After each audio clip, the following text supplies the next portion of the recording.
इसमें चर्चा में ये भी चला कि बताओ महाराज इतनी भीड़ का कारण क्या है वृंदावन में।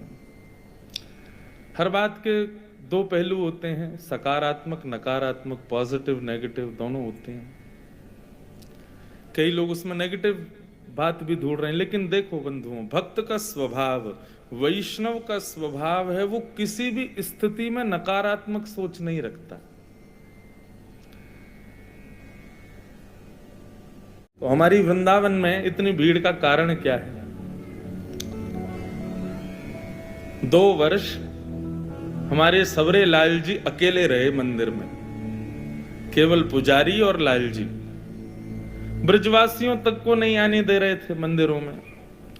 तो 2 वर्षों के लिए तो ठाकुर जी एकांत में रहे कोविड की वजह से। उसके बाद में ठाकुर जी इतने मचल गए अपने वैष्णवों को देखने के लिए कि अब ठाकुर जी ने जितने भी वैष्णव थे पूरे विश्व भर में, जो भी हैं, जिन्होंने अपने जीवन में कोई नाम साधन नहीं किया, कोई तप नहीं किया, गुरु निष्ठा नहीं है, कभी परिक्रमा नहीं लगाई वृंदावन की, लेकिन कभी भूल चूक में उनके पूर्वजों ने भी भगवत नाम गाया होगा, तो ठाकुर जी ने, किशोरी जी ने उस भाव के फलस्वरूप उसको भी वृंदावन बुला रहे हैं।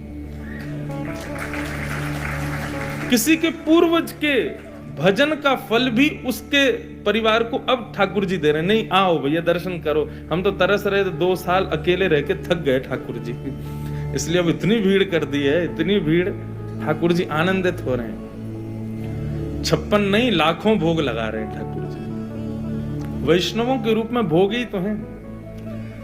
गोपियां गोपी गीत से पहले एक गीत गाती हैं जिसका नाम है प्रणय गीत। क्या नाम है?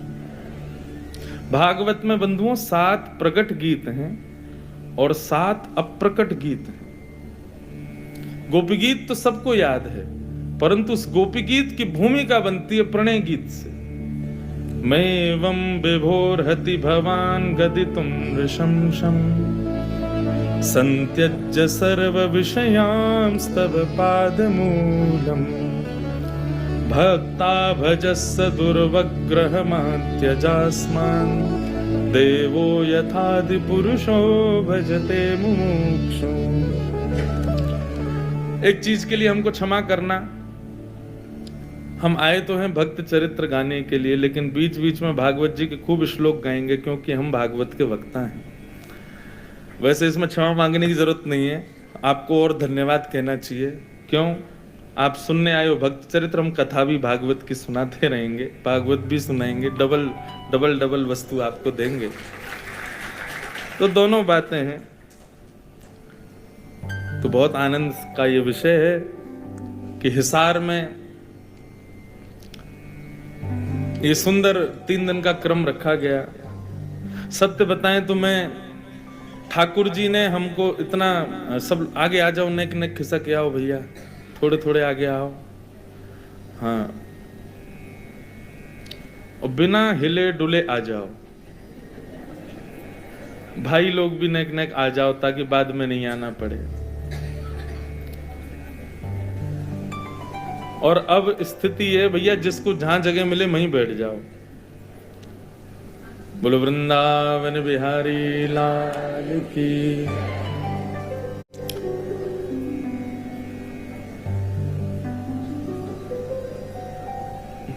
तो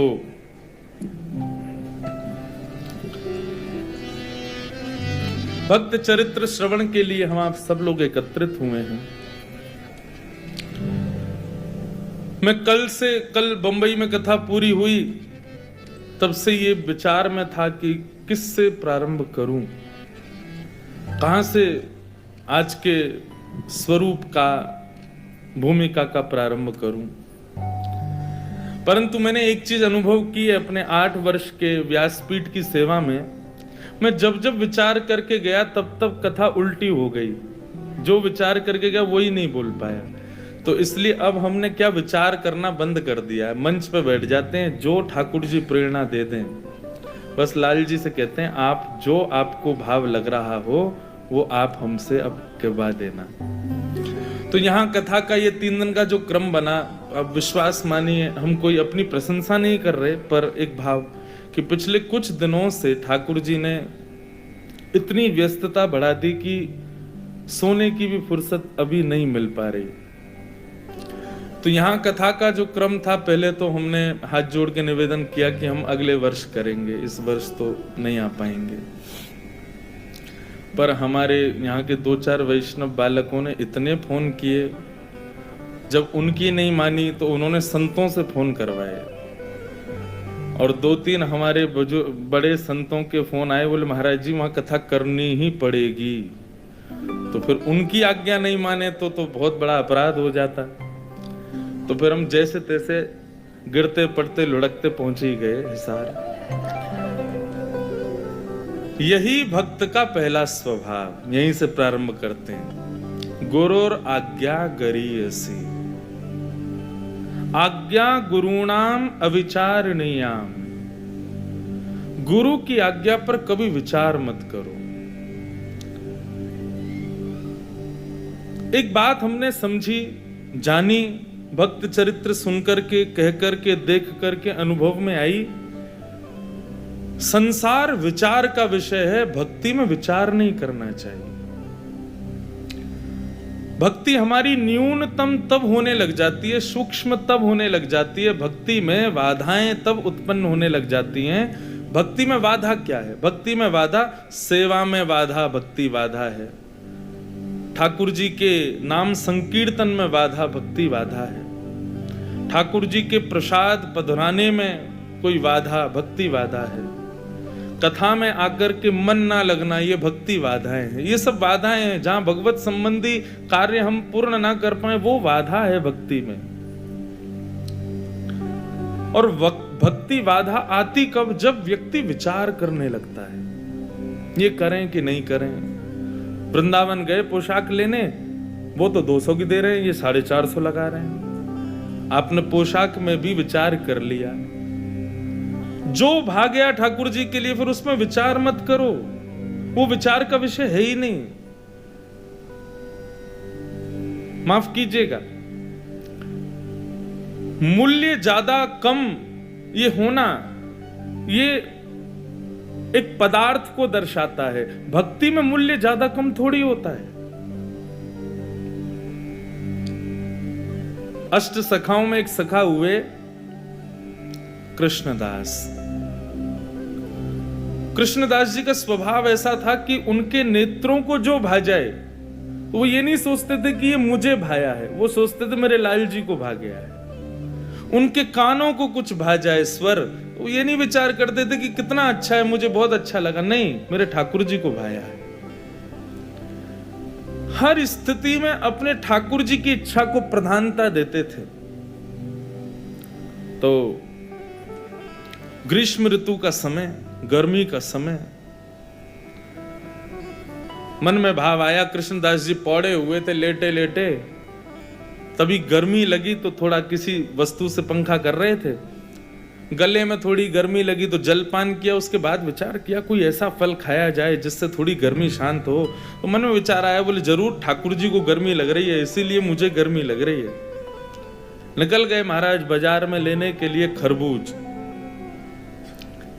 जैसे ही पहुंचे तो महीने का पहला फल आया था। लेने के लिए जैसे ही पहुंचे, दुकानदार से जाके बोला भैया कितने का लगाया, भाव मोल करो।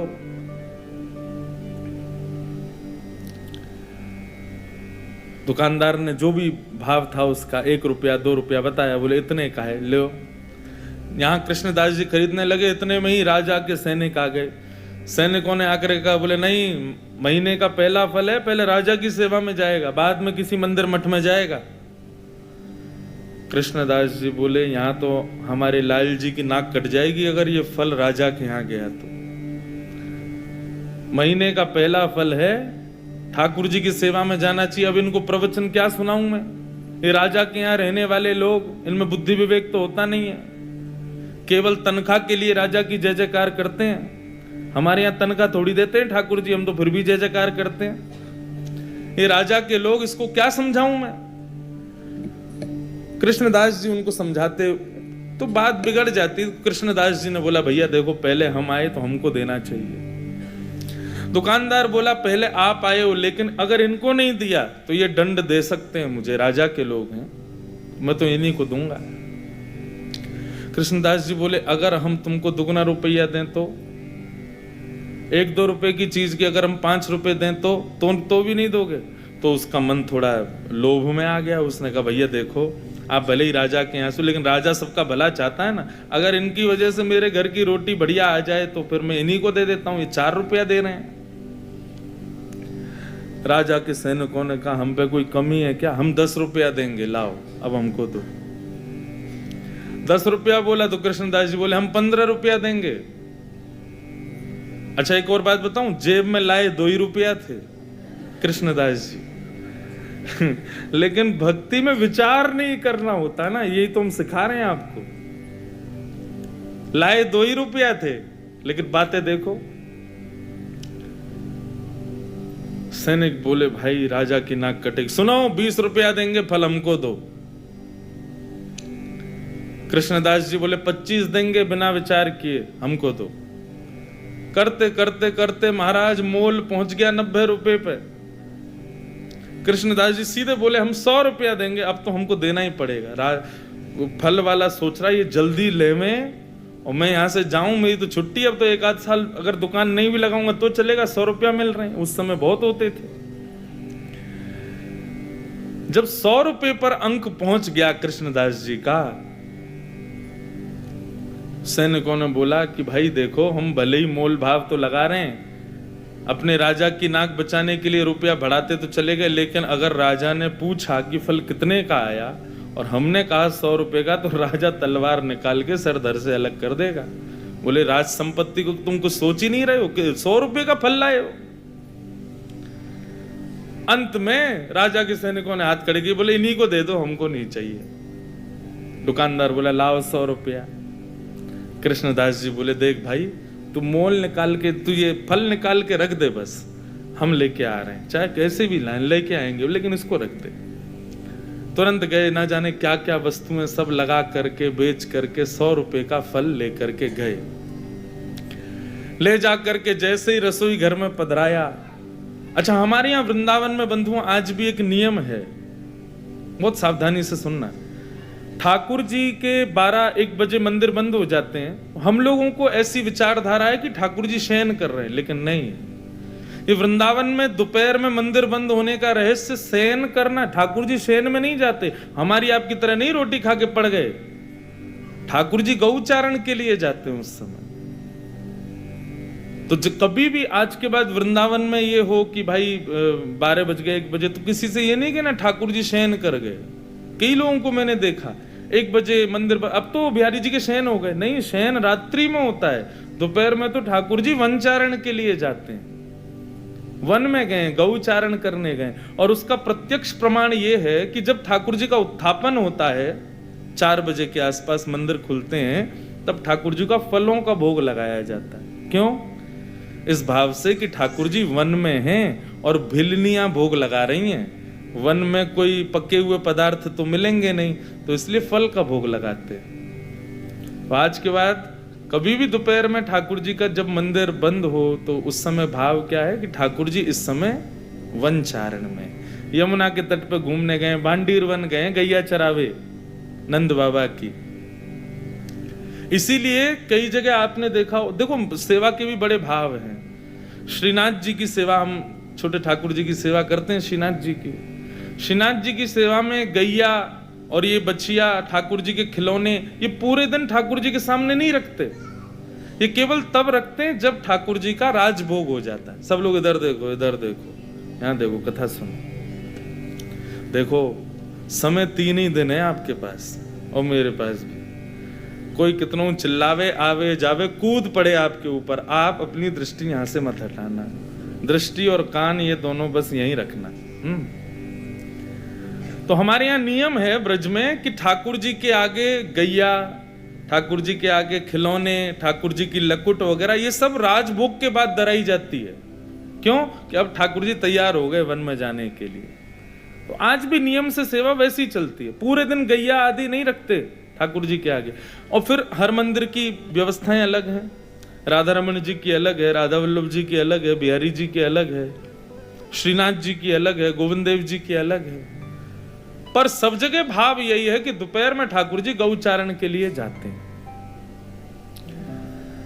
तो कृष्णदास जी दोपहर में फल ले आए, रसोई घर में लाके फल रख दिया, रसोईया जी को बता दिया जाके, बोले हमने जो है वहां रसोई घर में फल रखा है, अभी उत्थापन में ठाकुर जी को खरबूज का ही भोग लगाना।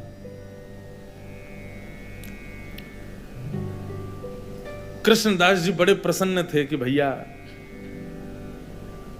महीने का पहला फल ठाकुर जी की सेवा में आएगा, ठाकुर जी पाएंगे, आनंदित हो जाएंगे।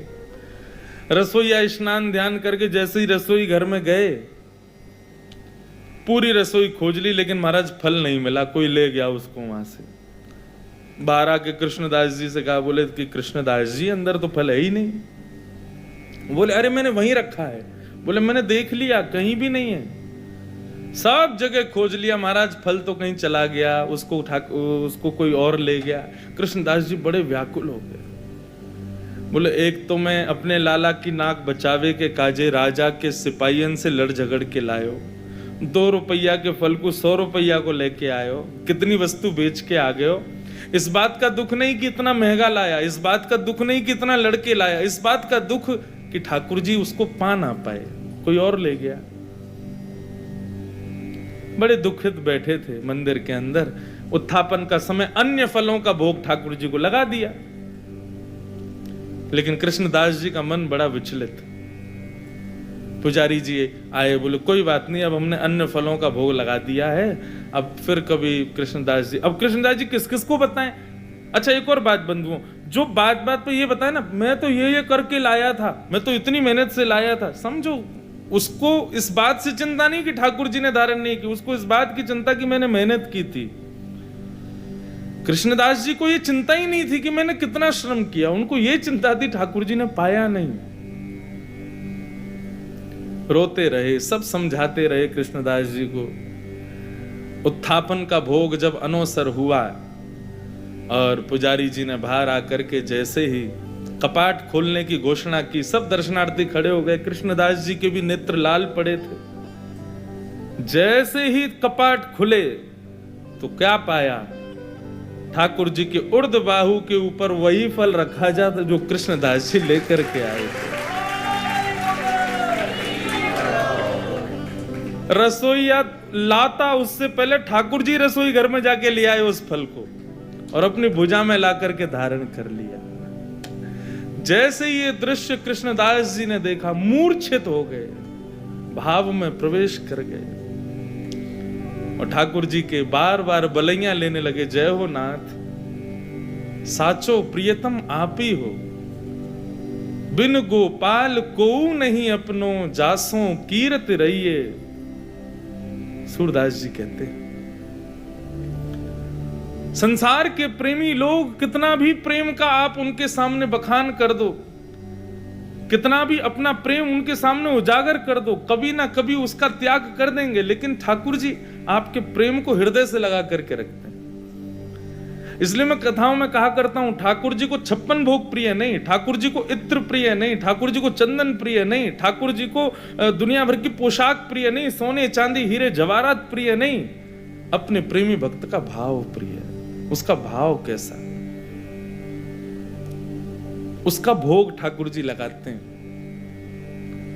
56 भोग है, इससे ठाकुर जी को कोई अभिप्राय नहीं। इसलिए भैया भक्ति का पहला सूत्र अपना लीजिए कि भक्ति विचार का विषय नहीं है, विचार नहीं करना है। आप विचार मत करो, बस जो करना भाव मन में आ गया बस कर दो, ठाकुर जी सब संभाल लेंगे।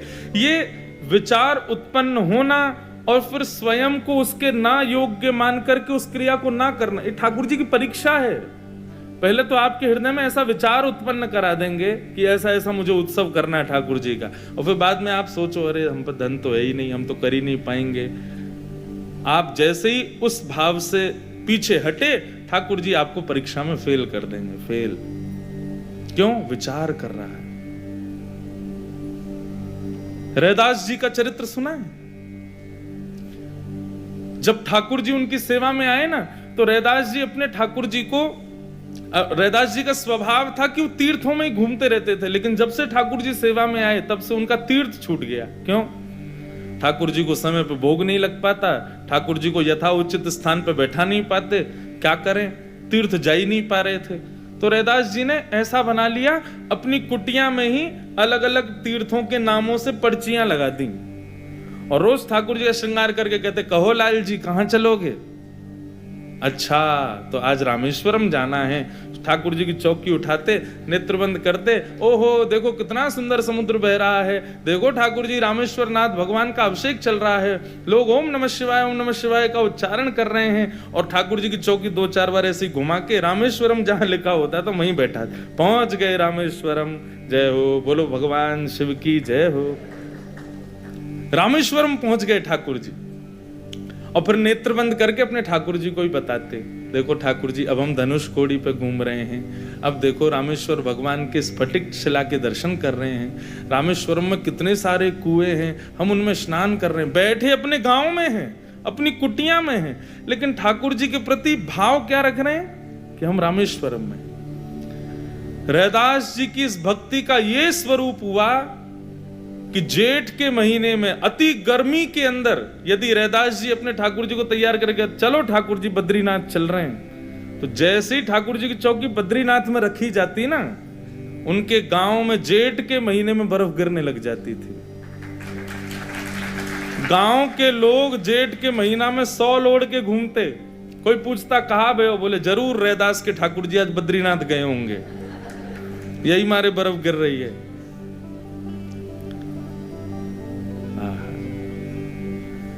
तो पहला सूत्र क्या है भक्ति का?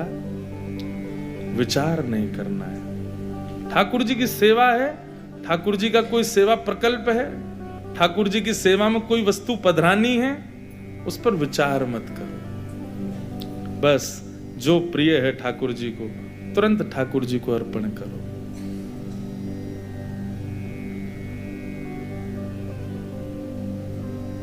आज्ञा गुरुणाम अविचारणीया।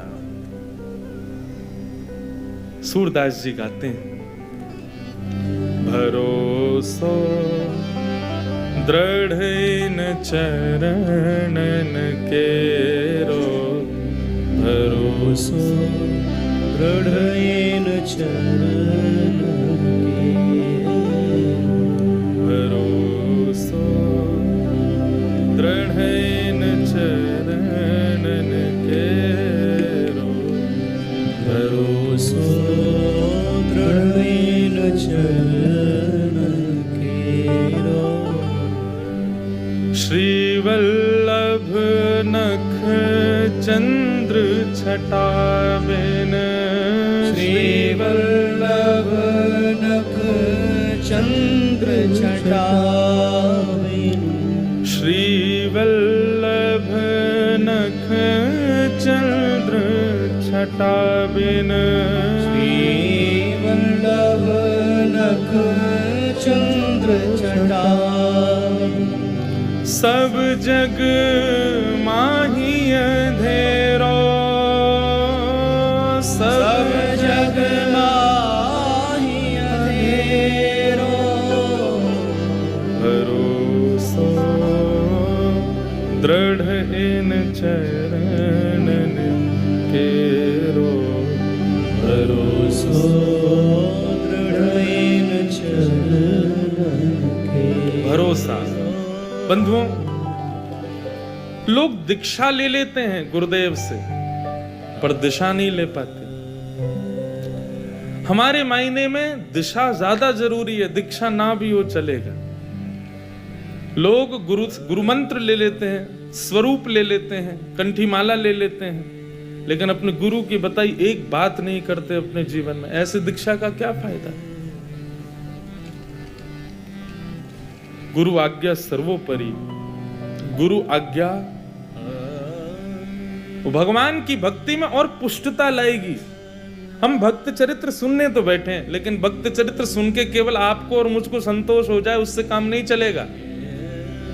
वो भक्त चरित्र सुन के हमारे जीवन में भी वैसी भक्ति के कुछ प्रभाव प्रकाश पड़े, ये चाहते हैं। आज्ञा गुरुणाम अविचारणीयाम, गुरु की आज्ञा पर विचार। सूरदास जी तो कहते हैं भैया व्रत नियम साधन नाम जप एकादशी आदि ये सब ना भी करो चलेगा, लेकिन कलयुग में यदि ठाकुर जी के चरण और ठाकुर जी के गुरुजनों के प्रति विश्वास भरोसा नहीं है तो साधन और नाहिया कली में, साधन और नाहिया कली में, साधन और नाहिया कली में, साधन और नाहिया कली में, जासो होत निवेरो, जासो होत निवेरो। गुरु आज्ञा को सर्वोपरि नहीं मान रहे हैं लेकिन दुनिया भर के साधन कर रहे हैं तो आपके सारे साधन व्यर्थ हो जाएंगे यदि गुरु आज्ञा नहीं मानी तो। भगवान के भक्ति भाव में किसी भी चीज पर भरोसा नहीं है तो आपके सारे साधन व्यर्थ हो जाएंगे। सूर कहा कहे दुविध आधरो, सुर कहा कहे दुविध आधरो, सूर कहा कहे दुविध आधरो, सुर कहा कहे दुविध आधरो, बिना मूल को चेरो, बिना मूल को चेरो, भरोसो दृढ़ इन चरणन केरो, भरोसो दृढ़ इन चरणन केरो। विश्वास का भी बंधुओं एक स्वरूप होता है। किस आकांक्षा से, किस उद्देश्य से विश्वास किया जाता है। कई बार हमारा ठाकुर जी में विश्वास इसलिए होता है क्योंकि हमें ये अंदर भाव रहता है कि ये हम पर कृपा करेंगे। कृपा किस रूप में मांग रहे हैं हम ठाकुर जी से? हमारे जीवन में सब सुखद हो जाए, सब आनंदित हो जाए, हमारे सब काम धंधे बढ़िया चलें, सब बढ़िया रहे। ये कृपा यदि आप मांग के ठाकुर जी पे भरोसा कर रहे हैं तो भरोसा भी नहीं करो तो चलेगा। गोपियां गोपी गीत में कहती हैं अशुल्क दास का, हम आपकी अशुल्क दास हैं, बिना मोल को चेरो। मतलब हमें आपसे कृपा की भी इच्छा नहीं है। आप हम पर रीझ हो, आप हम पर कृपा करो, हमको ये भी अभिलाषा नहीं है। कुछ नहीं, बस राजी रहो, प्रसन्न रहो, आनंद में रहो। भक्ति का बहुत बड़ा सूत्र है बंधुओं। ठाकुर जी से कोई मांगो मत, कुछ दो मत, बस आप प्रसन्न रहो। आपको जिसमें राजी, हम उसमें राजी। तत्सुखे सुखित्वम। तो भक्ति विचार का विषय नहीं है, उसमें विचार मत करो, भरोसा रखो। जो चाहेंगे, जैसे चाहेंगे, सब पूर्ण होगा। गुरु के प्रति, ठाकुर जी के चरणों के प्रति दृढ़ विश्वास। कर्माबाई, करमेती बाई नाम सुना? करमेती बाई मीराबाई के समान ही भगवान की भगवत भक्ता थी।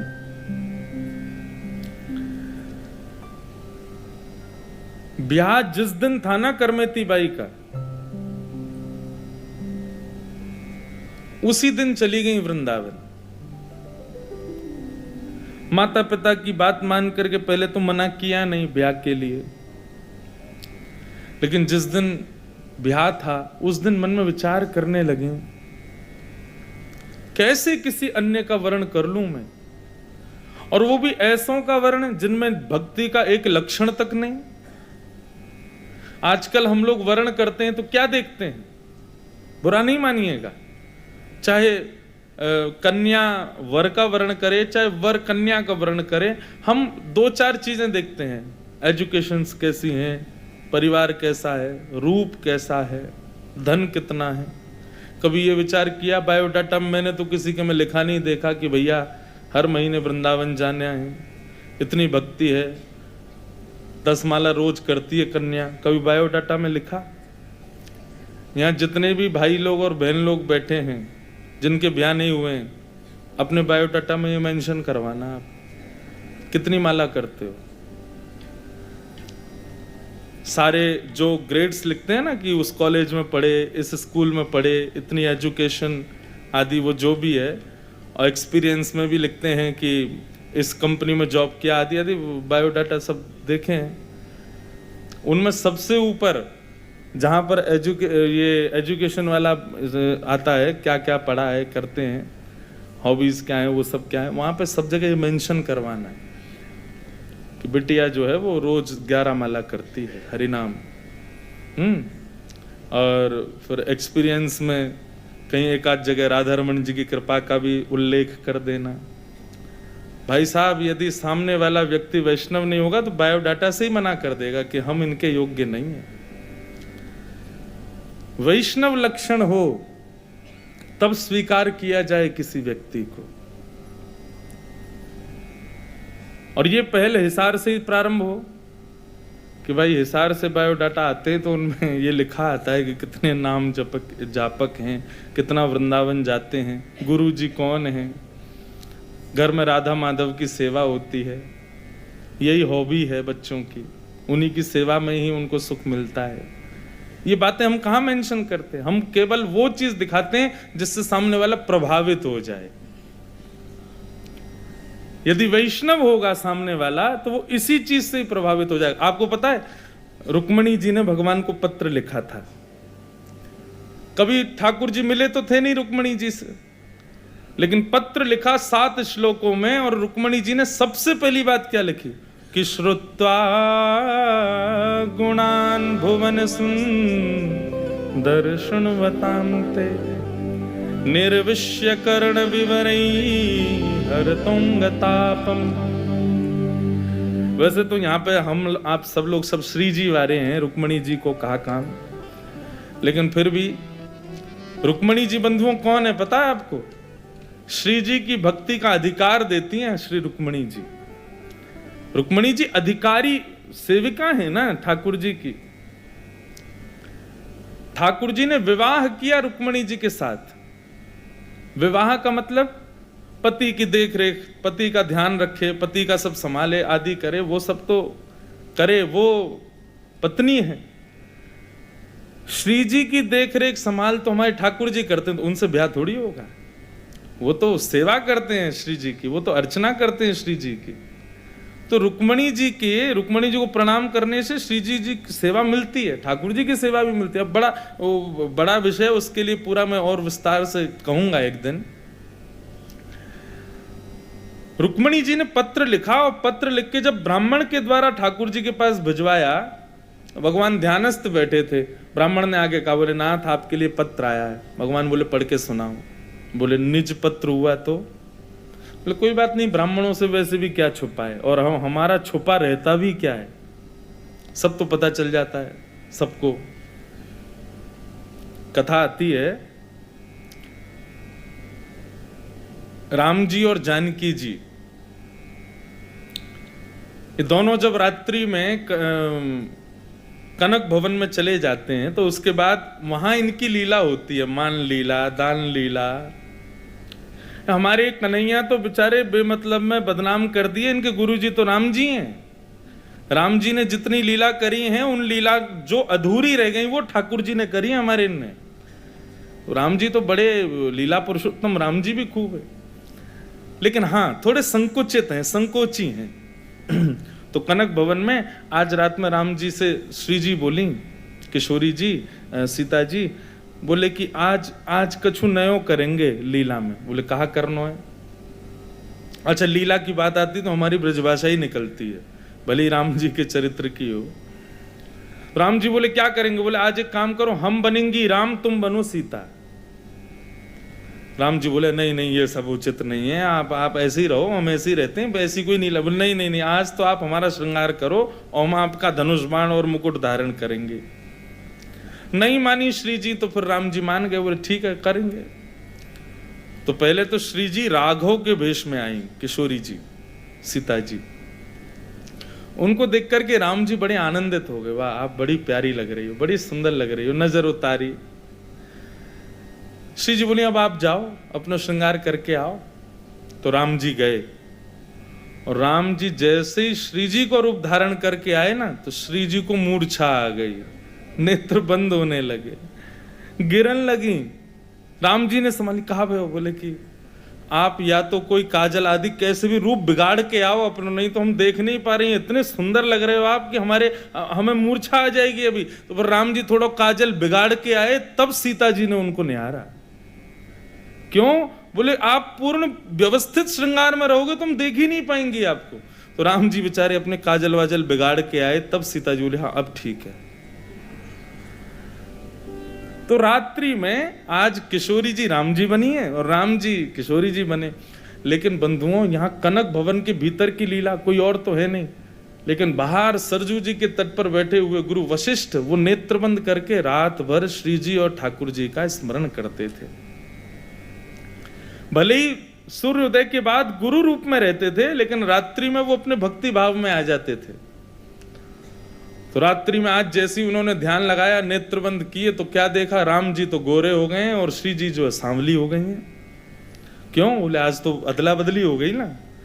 अंतःपुर का दर्शन उनको जैसे ही ध्यान में हुआ तो वो तो विचलित हो गए। बोले ये क्या हुआ? ये मुकुट पहन के धनुष धारण करके राम जी बड़े गोरे गोरे घूम रहे हैं और हमारी जानकी जी आज सांवली हो गई हैं। ये परिवर्तन कैसे हुआ? थोड़ी बहुत देर तो उन्होंने दर्शन किया, लेकिन उनके मन को समझ नहीं आया कि हो क्या रहा है। इतने में कमंडल उठाया, निकल गए कनक भवन की ओर। बोले चल के देखूं क्या हो रहा है। अब जैसे गुरुदेव आए तो बाहर से सखियों ने नारे लगाए, बोले सावधान गुरुदेव पधार रहे हैं। जैसे ही राम जी ने सुना, राम जी भागे। बोले अरे गुरुदेव आ रहे। गुरुदेव के लिए कोई रोक टोक नहीं थे, वो जब चाहे तब पहुंच जाए राम जी के कक्ष में। राम जी भागे, गुरु अपनी चुनरी फुनरी उतारे। बोले जल्दी जल्दी बदलो, गुरु जी आ जाएंगे अभी। काजल वाजल मिटाए, मुख की लाली मां ठीक करी, श्रृंगार विंगार सब उतारा। जल्दी पल्दी राम जी अपने रूप में आ गए और श्री जी अपने रूप में आ गए। जैसे ही प्रमुख द्वार में भीतर प्रवेश हुआ, वशिष्ठ मुनि आए, राम जी ने चरणों में प्रणाम किया। प्रणाम भगवान। वशिष्ठ जी बोले हम देखने आए थे। बोले क्या गुरुजी कोई दिक्कत? बोले नहीं दिक्कत नहीं, बस याद आ रही थी आप दोनों की, तो हमने कहा चलो देख लें चल के, सब ठीक तो है। लेकिन वशिष्ठ जी अपनी आंखें गाड़ के दोनों को देख रहे, कुछ तो गड़बड़ है। अंत में सब ठीक निकला तो वशिष्ठ जी वहां से जाने लगे, तो जाते जाते उनकी दृष्टि गई राम जी की मांग पे जो कि भरी हुई थी। और जैसे ही राम जी की मांग देखी सो वशिष्ठ जी मुस्कुरा गए। राम जी ने देखा ये कहाँ देख रहे हैं, जैसे ऐसे क्यों? बोले गुरु जी सब कृपा आपकी। नहीं नहीं आप लोग रहो, हम निकलते हैं। गुरु जी चरणों को आप किसी से कहना मत, आप तो अंतर्यामी हैं, माँ को मत बता। कोई बुराई नहीं, लेकिन सब परिहास करेंगे, आप किसी से कहना नहीं। वशिष्ठ जी के नेत्र सजल हो गए। राम जी कितने भोले हैं, हृदय से लगा लिया। और आप चिंता मत करो, हम किसी से नहीं कहेंगे। और वशिष्ठ जी ने ऐसी छुपाई बात की, आज हिसार में मंच पे हम सुना रहे हैं आपको, पूरी दुनिया को पता चल गई। ठाकुर जी की कितनी भी निज लीला हो, छुपी तो रहती नहीं है, सब पता चल जाता है सब लोगों को। कितनी भी अंतरंग चर्चा हो ठाकुर जी की, कोई छुपी है तो भगवान कृष्ण बोले पत्र पढ़ के सुनाओ। कितना भी निज हो, निज रहता कहाँ? हमारा तो सब तुरंत पुराणों में उल्लेखित हो जाता है। क्यों? ठाकुर जी की लीला निज क्यों नहीं रह पाती बंधु? उसके पीछे भी कारण है, क्योंकि भक्त अपनी भक्ति की साधना से नेत्र बंद करके ठाकुर जी को धारण करके हृदय में ही ठाकुर जी के उस मधुर गोपनीय रहस्य को देख लेता है। इसलिए ठाकुर जी की लीला निज नहीं रह पाती। चाहे स्वामी श्री हरदास जी हो, चाहे हितरवंश महाप्रभु हो, चाहे श्री जयदेव महाप्रभु हो, चाहे गोस्वामी तुलसीदास हो, चाहे वाल्मीकि हो, सबने ठाकुर जी के उन रहस्यों को कैसे लिख दिया? ये प्रत्यक्ष तो थे नहीं वहां पे। ठाकुर जी की भक्ति में ये भक्ति ही चाबी है, ठाकुर जी को नाम ही चाबी है उनके निज स्वरूप लीला को प्रकट करने का। भगवान बोले ब्राह्मण से पढ़ के सुनाओ पत्र में क्या भेजा है रुक्मणी ने। तो ब्राह्मण ने पहले श्लोक का पहला शब्द ही पढ़ा था, श्रुत्वा गुणान भुवन सुंदर शृण्वताम ते। अर्थ क्या है? बोले रुक्मणी जी कह रही है मैंने आपको कभी देखा नहीं है, मैं आपसे कभी मिली नहीं हूं, पर मैंने आपकी कथाओं में बहुत आपका यश सुना है। बस ये बात सुनते ही भगवान बोले सुनो पत्र बंद कर दो।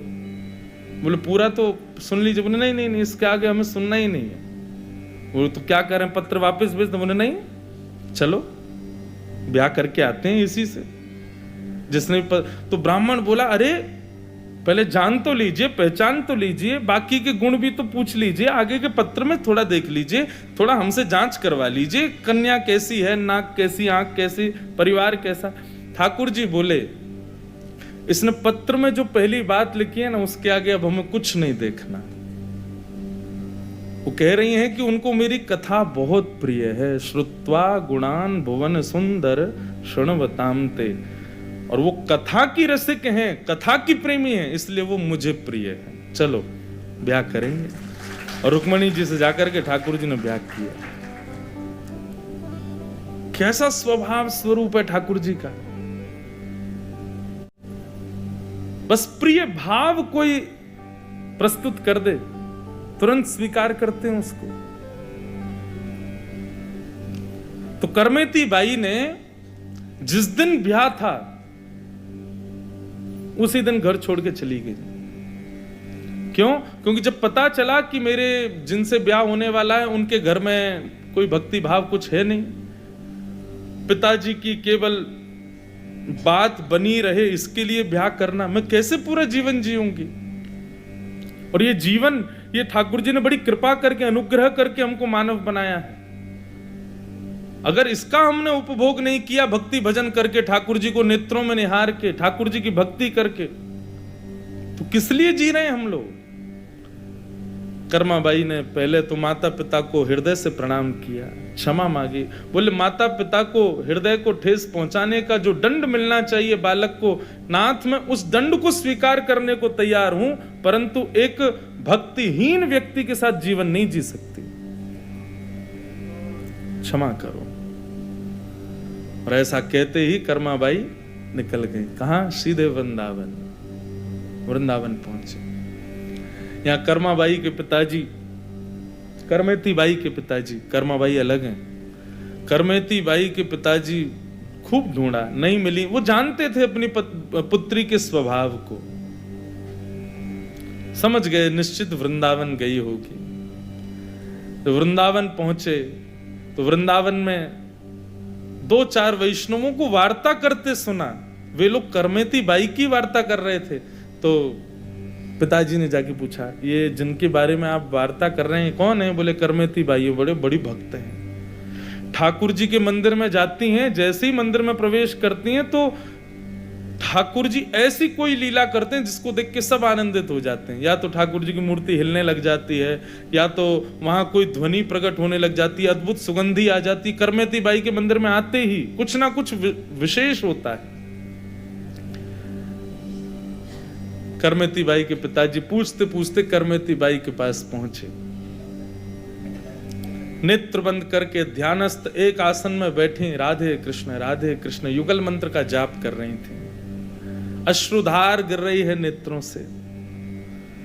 इस स्वरूप में अपनी पुत्री को देख करके विलक विलक करके रोने लगे। जब करमेती बाई के नेत्र खुले तो सामने रोते हुए पिताजी को देखा। उठ करके गई, नेत्रों के आंसू पहुंचे। बोली बेटा तूने क्या किया? विवाह वाले दिन एक बार भी विचार नहीं किया अपने परिवार के बारे में, माता पिता के बारे में, छोड़ के भाग आई वहां से। तेरे पिता की नाक कट गई, पूरे नगर में मैं किसी को मुख दिखाने लायक नहीं रह गया। एक बार तो विचार, तुझसे ये उम्मीद नहीं थी कि तू ऐसे जाएगी, तू मुझे बोलती ना, मैं तेरे लिए घर बनवाता यहाँ पे, तेरे पति के साथ तुझे यहीं रखता, सब करने को व्यवस्थित कर देता। ऐसे आना ये कहां तक उचित था?